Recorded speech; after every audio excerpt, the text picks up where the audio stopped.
Billionaire went without intimacy for 2 years until he met his secretary. The truth will make you cry. Ronald Gaither stood at his office window, watching rain streak down the glass like tears he'd forgotten how to cry. 2 years. 730 days since he'd felt anything remotely close to connection. Since he'd allowed himself to be vulnerable. Since he'd been touched by someone who wasn't paid to be there. Then Judith Winchester walked through his door with coffee-stained credentials and determination in her warm brown eyes, and everything he'd carefully locked away started cracking open. What he didn't know. She was hiding something too. Something that would either save them both, or destroy the fragile hope beginning to bloom between a man who'd forgotten how to feel and a woman who felt too much. Before we dive in, if you're new here, hit that like button, drop a comment telling me where you're watching from, and subscribe because this story is going to take you on an emotional journey you won't forget. And to my returning viewers, thank you for being here. You're the reason I keep telling these stories. Now settle in, grab your tissues, and stay until the end because the twist in this one, you won't see it coming. The coffee was terrible. Bitter, lukewarm, probably 3 hours old. Ronald drank it anyway because it gave his hands something to do during the interview. Something to focus on besides the woman sitting across from his desk with perfect posture and eyes that seemed to see straight through his carefully constructed walls. Your resume says you worked for Hastings and Associates for 6 years. He set the cup down, watching her over steepled fingers. Why leave a stable position? Judith's hands didn't shake when she answered. They rested calmly in her lap, her voice steady. The company merged. 60% of administrative staff was let go. I was part of that percentage. Truth, but not the whole truth. Ronald had been reading people long enough to know when someone was editing their story. He should care. Should dig deeper, press harder, find the crack in her professional veneer. He didn't. You're overqualified for this position, he said instead. 36 years old, sitting in his corner office on the 43rd floor, and he felt ancient. Tired.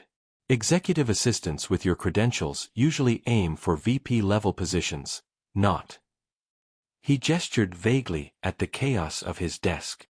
This. With respect, Mr. Gaither, you don't know what I'm aiming for.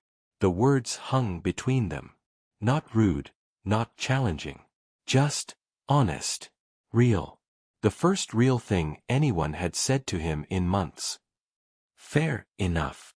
He leaned back, studying her. 34, according to her birth date on the application. Born in 1990. Raised in Asheville before moving to Charleston 5 years ago. No mention of family. No emergency contact listed. Just like him, she'd edited out the parts that hurt too much to explain. Here's my question for you. Have you ever met someone and just known, deep in your gut, that they were going to change everything? Drop a comment and let me know, because that's exactly what was happening to Ronald in this moment, even though he didn't realize it yet. When can you start? The words came out before he'd fully decided. His board would have opinions. His COO would raise concerns about proper vetting procedures. Ronald didn't care. Judith's eyes widened slightly. The first crack in her composure. You're offering me the position? Unless you've changed your mind about wanting it. I haven't. She stood, extending her hand. Tomorrow morning. 7 a.m. Her palm was warm against his. The contact lasted 3 seconds, maybe 4. Ronald felt it like an electric current, like something waking up inside his chest that he'd thought was permanently dead. He pulled away. 1:7 a.m. found Judith at her new desk with a cup of actual good coffee and a color-coded system for the disaster of files Ronald had accumulated. She'd arrived at 6:30, unable to sleep, unable to stop thinking about the way her new boss had looked at her yesterday. Like she was a puzzle he couldn't quite solve. Like he was afraid of what he might find if he did. She understood that fear. Lived with it every single day. You reorganized my entire filing system. Ronald's voice made her jump, coffee sloshing dangerously close to the rim of her cup. He stood in his office doorway, gray eyes sharp despite the early hour, dark hair slightly mussed like he'd been running his hands through it. In 30 minutes. 45, Judith corrected, settling her cup down carefully. And it wasn't a system. It was chaos with occasional post-it notes. The corner of his mouth twitched. Not quite a smile, but close. The post-its were strategically placed on random surfaces including, somehow, the back of your chair. That was a reminder about. He stopped, shook his head. I don't actually remember what that was about. Meeting with the Charleston Harbor Commission about the new development project. You rescheduled it twice, then apparently forgot about it entirely. She pulled up her tablet, swiping through the calendar she'd reconstructed from those random post-its and 3 different email chains. It's next Tuesday at 2 p.m. They're expecting updated environmental impact reports and revised blueprints that account for the historic preservation concerns. Ronald stared at her. Really stared, like he was seeing her for the first time. How did you? I read the email threads. Cross-referenced them with the files. Made some educated guesses. She met his gaze steadily. That's what you hired me for, isn't it? To make sense of the chaos. I hired you because you were honest with me. He moved closer, coffee in hand, exhaustion evident in the lines around his eyes. That's rare in my world. Maybe you're looking in the wrong places. Maybe. He was close enough now that she could smell his cologne. Something subtle, expensive, with notes of cedar and something darker she couldn't name. Or maybe I stopped looking altogether. The words settled between them, heavy with meaning Judith wasn't sure she should examine too closely. She was here to work. To rebuild her life. To prove she could stand on her own 2 feet after everything had fallen apart. She wasn't here to notice the way her boss's gray eyes went almost silver in the morning light streaming through the windows. Wasn't here to wonder why a man who clearly had everything looked so utterly, devastatingly alone. Your schedule's clear until 9, she said, forcing herself back to professional ground. You have a conference call with the Singapore investors, then the architects are coming in at 10:30. Lunch with your attorney at 1, and the rest of the afternoon is blocked for the Charleston project work. Efficient. Ronald studied her over his coffee cup. When did you eat? The question caught her off guard. I'm sorry. Breakfast. When did you eat? I had coffee. Coffee isn't food, Ms. Winchester. Ms. Winchester is my mother. The words slipped out before she could stop them, followed immediately by a wave of regret sharp enough to steal her breath. I mean, Judith is fine. Have you ever said something you immediately wished you could take back? Something that revealed more than you meant to share? Let me know in the comments, because Judith just did exactly that, and Ronald noticed everything. Ronald's expression shifted. Softened, just slightly. Judith, then. And there's a bakery on the corner that delivers. I'm ordering. What do you want? Mr. Gaither, you don't have to. Ronald. If I'm calling you Judith, you're calling me Ronald. And I'm not asking as your boss, I'm asking as someone who's been where you are. He set his coffee down, something vulnerable flickering across his face before his mask slid back into place. Skipping meals, running on coffee and determination, trying to outwork the thoughts in your head. So what do you want for breakfast? She should say no. Should maintain boundaries, keep this professional, not let him see how close to home his words hit. Blueberry muffin, she heard herself say instead. And, thank you. Their eyes held for a moment longer than necessary. Then Ronald nodded, pulling out his phone, and Judith turned back to her computer before he could see the tears threatening at the corners of her eyes. Kindness. She'd almost forgotten what it felt like. The days blurred into a rhythm. Judith arrived early, stayed late, turned Ronald's professional chaos into something resembling order. She learned his coffee preferences, black, 2 sugars, specific temperature. Learned that he paced when he was thinking, that he rubbed his left temple when stressed, that he went quiet and still when something really bothered him instead of loud and angry like most powerful men she'd known. She learned that he asked about her lunch every single day. That he remembered she preferred tea in the afternoon. That he'd rescheduled a major investor call once because he'd noticed her shivering and wanted to adjust the office temperature first. Small kindnesses. Quiet attention. The kind of care that slipped past her defenses before she realized what was happening. 2 weeks in.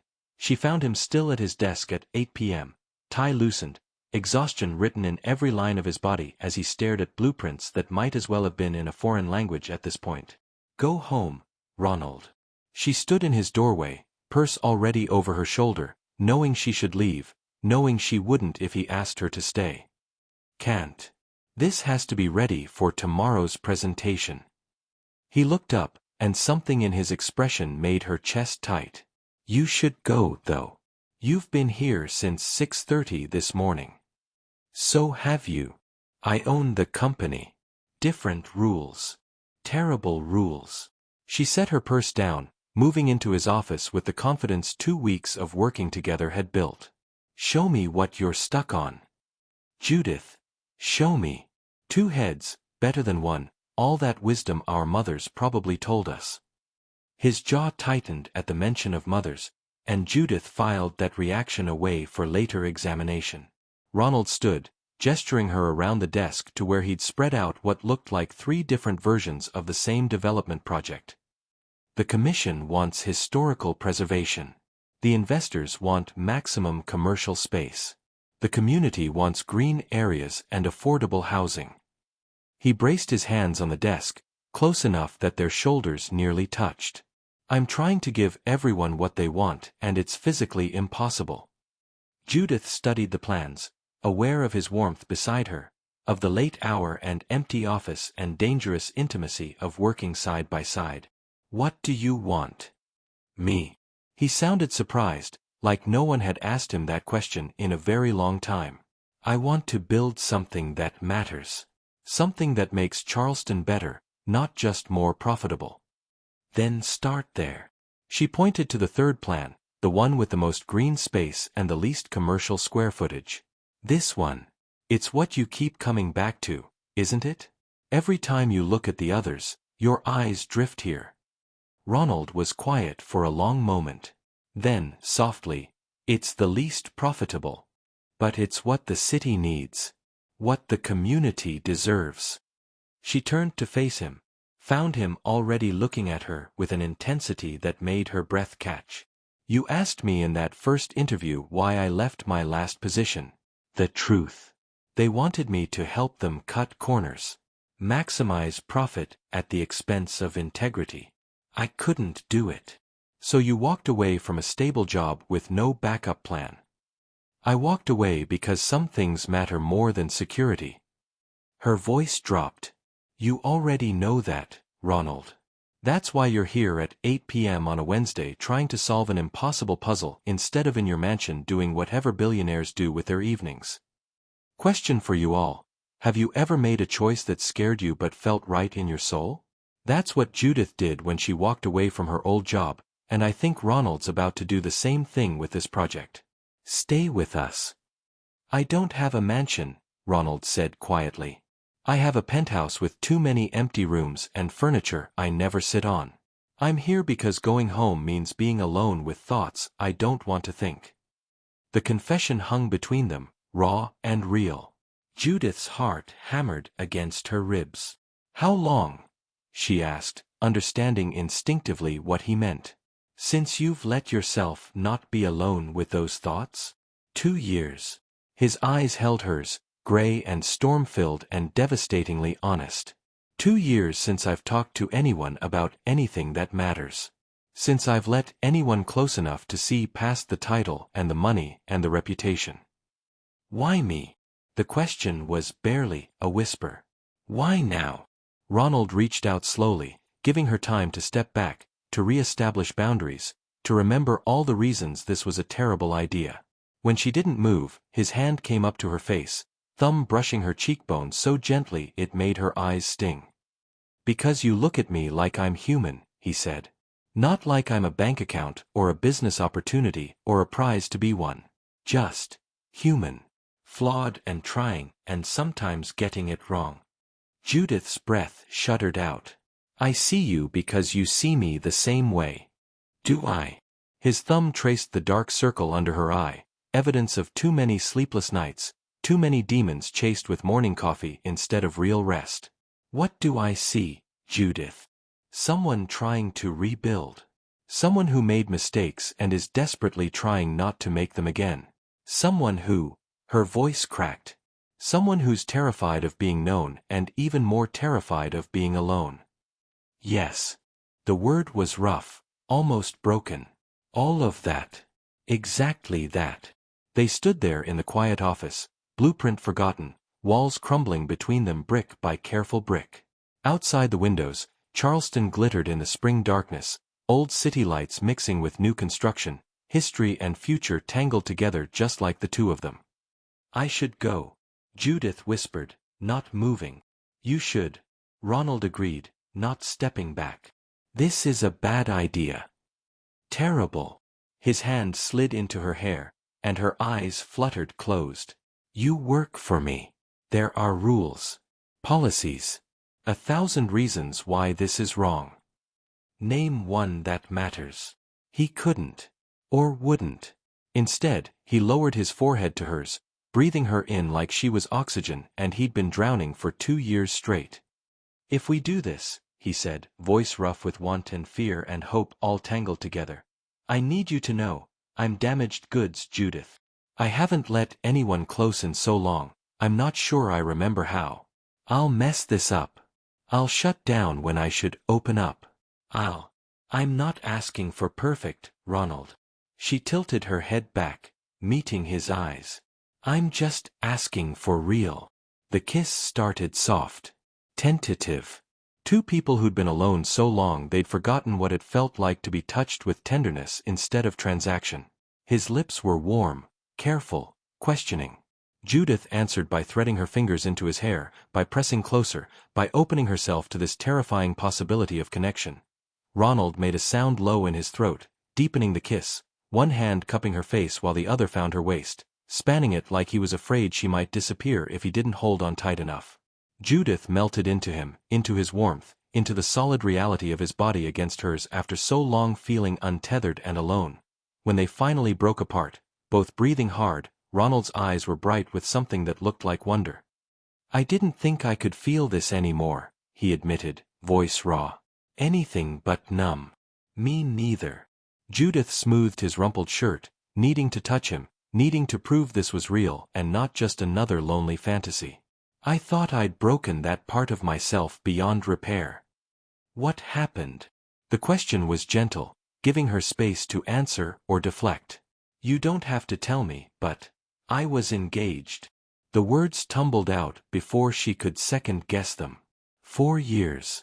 We were planning a wedding. I thought I knew him. Thought I could trust him with everything I was. She swallowed hard. I was wrong.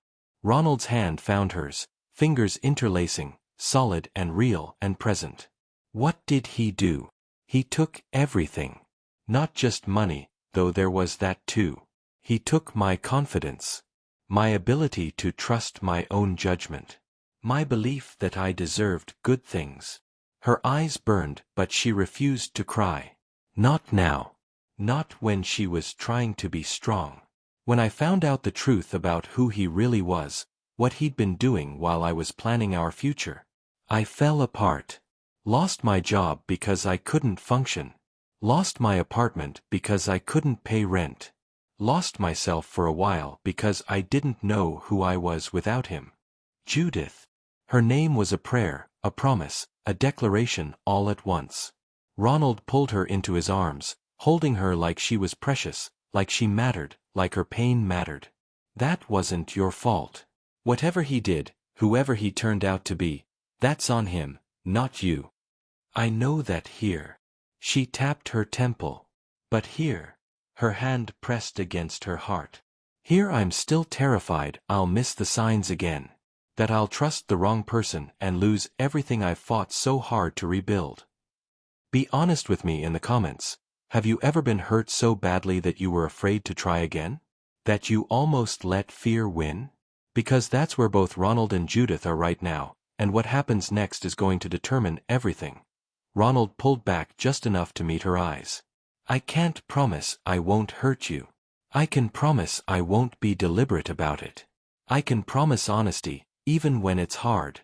I can promise to show up, to try, to not run when things get difficult. That's more than most people offer. It's all I have right now. 2 years ago, my wife died. The words were steady, but his eyes betrayed the depth of pain beneath them. Car accident.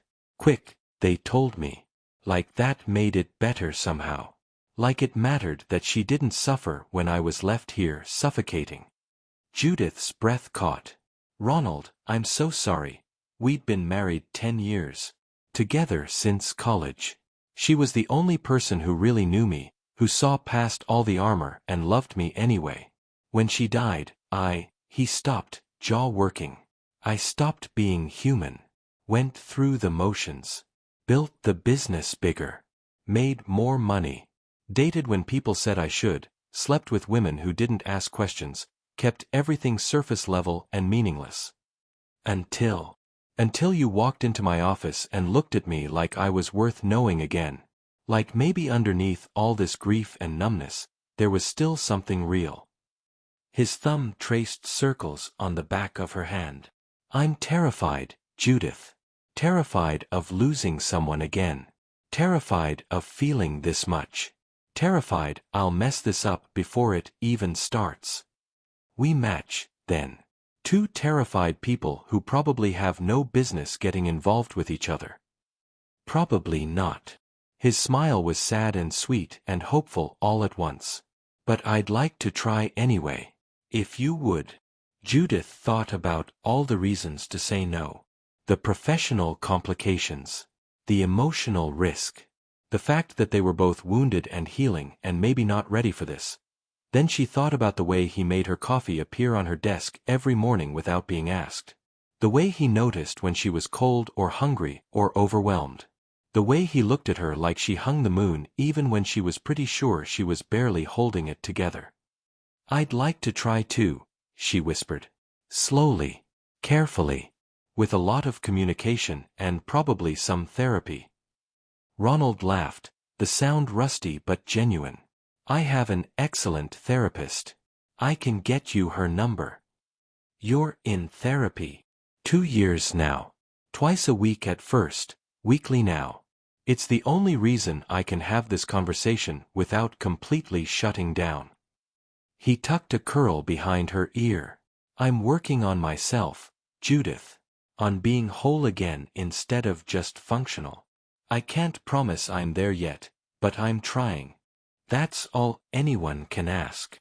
They stood there in the quiet office, holding each other, breathing together, 2 broken people finding unexpected comfort in shared wounds and tentative hope. I should actually go home now, Judith said eventually, reluctantly. Before we do something wildly inappropriate in your office. Wildly inappropriate sounds pretty good right now. But Ronald stepped back, creating necessary distance even as his eyes promised future moments when distance wouldn't be necessary at all. Let me drive you home. I can take the bus. Judith. His voice was firm but gentle. Let me take care of you. Just this once. Just tonight. She should argue. Should maintain independence. Prove she could handle herself. Instead, she found herself nodding, accepting, letting someone else carry part of the weight for the first time in 2 years. Ronald's car was exactly what Judith expected. Expensive, sleek, utterly impersonal. Like something selected by a designer and never really used. He drove carefully through Charleston streets, taking the long way past the waterfront where lights danced on the harbor. I used to come here with Caroline, he said quietly, eyes on the road. My wife. She loved the water. Said it made her feel small in the best possible way. Reminded her that her problems weren't the whole world. Do you still come here? Haven't been back since the funeral. Couldn't bear it. He glanced at her. Maybe we could come together sometime. Make new memories. Good ones. Judith's throat tightened. I'd like that. They pulled up outside her apartment, a modest building in a decent neighborhood, nothing like his penthouse but clean and safe and hers. Ronald walked her to the door despite her protests, despite the late hour, despite everything. Thank you, she said at her doorstep, suddenly shy. For dinner. For listening. For kissing you in my office like a lovesick teenager. His smile was crooked, self-deprecating, absolutely devastating. That was entirely selfish on my part. I didn't exactly fight you off. No.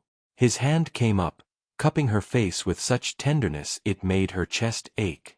You didn't. And that terrifies me almost as much as it gives me hope. Hope for what? That maybe it's possible to feel alive again. That maybe two broken people can help each other heal instead of just creating more damage. He leaned down, pressing a soft kiss to her forehead. Get some sleep, Judith. I'll see you tomorrow. 7 a.m., she confirmed, not wanting him to go, not ready to be alone with the enormity of what had just shifted between them. 7 a.m. He stepped back, creating distance even though everything in his expression said he wanted to stay. And Judith, thank you. For what? For seeing me. For being brave enough to try. For reminding me that maybe I'm not as dead inside as I thought I was. He left before she could respond, disappearing into his expensive car and driving away into the Charleston night. Judith stood at her door long after his taillights faded, hand pressed to her lips where he'd kissed her, heart pounding with terror and hope and the dangerous, beautiful possibility of something real. Inside her apartment, she found a text message waiting. Ronald, I meant what I said. About trying. About being honest. About not running when it gets hard. Sleep well, Judith. She typed and deleted 3 different responses before settling on, Judith, I meant it too. Good night, Ronald. Then she sat on her second-hand couch in her modest apartment and let herself cry. Not from pain this time, but from the overwhelming, terrifying relief of being seen, truly seen, by someone who understood what it meant to be broken and still trying to find your way back to whole. The next morning found them dancing around each other, professional and careful with witnesses around, but trading secret smiles when no one was looking. Ronald's hand would brush hers passing files. Judith would lean just slightly closer than necessary when reviewing his calendar. Small touches, stolen moments, the delicious tension of wanting more but taking it slow. The presentation went well, Ronald said at lunch, sitting across from her in his office with takeout containers spread between them. The commission approved the plan. Community-focused design, preserved historic elements, green space priorities. The plan you actually wanted to build. Because you pushed me to be honest about what mattered. He set down his fork, studying her. You're good at that.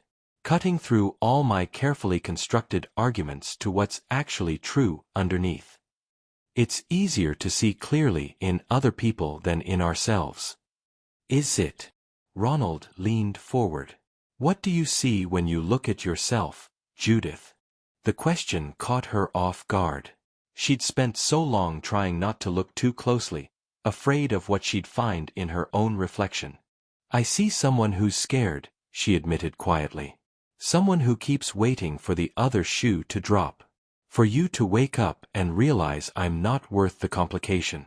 For this, she gestured between them, to turn out to be another mistake in a long line of mistakes I've made.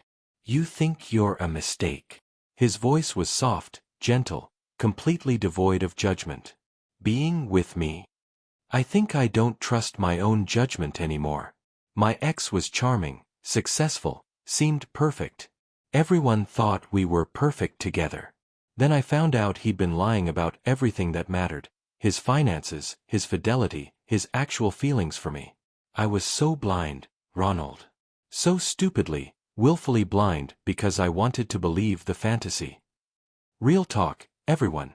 How many of you have ignored red flags because you wanted so badly for something to work? Drop a comment if you've been there, because Judith's about to get some truth she needs to hear. Ronald came around the desk, kneeling beside her chair so they were eye level. Look at me. When she did, his gray eyes were steady, certain, completely focused on her. You weren't stupid. You were trusting. There's a difference. He exploited that trust, manipulated it, weaponized it against you. That doesn't make you foolish, it makes him a predator. But I should have seen. Should have seen what? That someone you loved was lying to you every single day? Judith, the best liars are the ones who make you feel like you're crazy for doubting them. You're not responsible for his deception. She wanted to believe him. Wanted so desperately to let go of the shame and self-blame that had been her constant companion for 2 years. How do I know you're different? The question came out small, vulnerable, more honest than she meant to be. How do I know I'm not missing something again? Making the same mistakes with a different face. Ronald took her hands, holding them gently. You don't. You can't. There's no guarantee in any of this. No safety net that promises I won't hurt you or disappoint you or turn out to be someone other than who you think I am. He paused, making sure she was listening. But here's what I can tell you. I'm in therapy, actively working on my issues. I'm honest about my damage. I'm not pretending to be perfect or whole or completely healed. And I'm scared too, Judith. Terrified, actually. Of losing someone again. Of opening up and having it destroy me. Of caring this much when I spent 2 years convinced I'd never care about anything again. You're scared. She searched his face, seeing the truth in the tension around his eyes, the vulnerable set of his mouth. You always seem so together. So in control. That's armor. Expensive, well-tailored armor that cost me 2 years of my life and almost all my humanity. His thumb traced circles on her palm. You see through it. That's why this terrifies me. You see the broken parts one thought I'd hidden well enough to fool everyone. I see them because I recognize them. Because I'm broken in the same places. Maybe that's exactly why this could work. Ronald shifted closer, until his forehead rested against hers. 2 people who know what it's like to be shattered might be more careful with each other's pieces. Judith closed her eyes, breathing him in, letting herself sink into this moment of connection. Or we might cut each other open without meaning to. Probably both. Definitely both, if I'm being honest. He pulled back, meeting her eyes. But I want to try anyway. I want to be brave enough to risk being hurt again if it means feeling alive. Feeling anything real at all. Even if I'm a disaster? Even if I come with a truckload of baggage and trust issues and a tendency to run when things get too intense. Even then. Especially then. His smile was small but genuine. I've got my own matching set of luggage. We can be disasters together. Judith laughed despite herself, despite the fear, despite everything. That's possibly the least romantic thing anyone's ever said to me. I'm out of practice. It's been 2 years since I've tried to be romantic with someone I actually care about. How am I doing? The question slipped out before she could stop it. At the whole trying thing? Ronald's expression softened. You're here. You're honest. You're letting me see your fear instead of pretending it doesn't exist. That's more than romantic, Judith. That's real. And real is what I need. They sat there in his office, the expensive view of Charleston spread out behind them, the remains of lunch growing cold between them, and Judith felt something shift in her chest. Not the absence of fear, that was still there, solid and persistent. But maybe, just maybe, the presence of something stronger. Hope.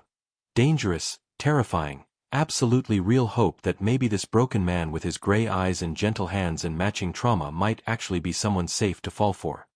I need to tell you something, she said, decision crystallizing. About my mother. About why I reacted the way I did when you mentioned her in the interview. Ronald settled more comfortably on the floor beside her chair, patient, attentive, giving her space to speak. Only if you're ready. She died. 4 years ago. Cancer. The words came easier than she expected. We had a complicated relationship. She wanted me to be perfect. Perfect grades, perfect job, perfect husband. When I got engaged to my ex, she was thrilled. Finally, I'd done something right in her eyes. Let me guess, when the engagement fell apart, she blamed you. She never got the chance. She died 6 months before I found out the truth about him. Judith's eyes stung. Part of me was relieved that she didn't have to see me fail at the one thing she thought I'd finally gotten right. But part of me, her voice cracked, part of me wishes she'd lived long enough to see me survive it. To see me rebuild.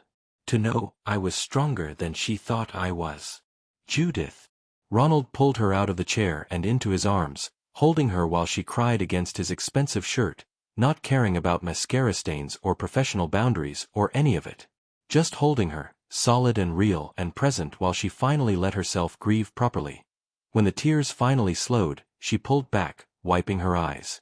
I'm sorry. That was necessary. Human. Nothing to apologize for. He cupped her face, thumbs brushing away remaining tears. Thank you for trusting me with that. Thank you for making me feel safe enough to fall apart. Always. The word was a promise. You can fall apart with me anytime. I'll hold the pieces until you're ready to put them back together. I want to know, do you believe Ronald? Do you think he's really different from Judith's ex, or is she setting herself up for heartbreak all over again? Comment below because the next part is going to test everything we think we know about these two. They spent the afternoon working side by side, occasionally stealing touches, building something fragile and real between client calls and emails. At 7 p.m., when the office finally emptied, Ronald stood from his desk and extended his hand. Come somewhere with me. Where? It's a surprise. Do you trust me? Judith looked at his outstretched hand, thinking about trust and risk and all the ways this could go wrong. Then she thought about the way he'd held her while she cried. The way he'd shared his own pain. The way he looked at her like she mattered.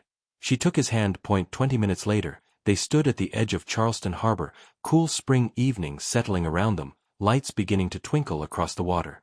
Ronald led her to a bench overlooking the marina. The same bench, Judith suspected, where he used to come with his wife. You said you wanted to make new memories here, she said softly. Good ones. I did. I do. He kept her hand in his, thumb tracing patterns on her palm. Caroline and I used to sit here every Sunday evening. No matter how busy the week had been, we'd make time for this. Just sitting, watching the water, being together. It must have been beautiful. It was. And it hurt so much to lose it that I couldn't come back. Couldn't face this place without her. He turned to look at Judith. But sitting here with you doesn't feel like betrayal. It feels like what? Like maybe it's possible to honor the past while still being open to the future. Like maybe loving someone new doesn't mean forgetting someone I lost. His voice dropped. Does that make sense? Perfect sense. Judith squeezed his hand. I think my mom would have liked you. She would have judged your expensive suits and your billionaire status and your complicated life, but she would have liked you underneath all that. Yeah.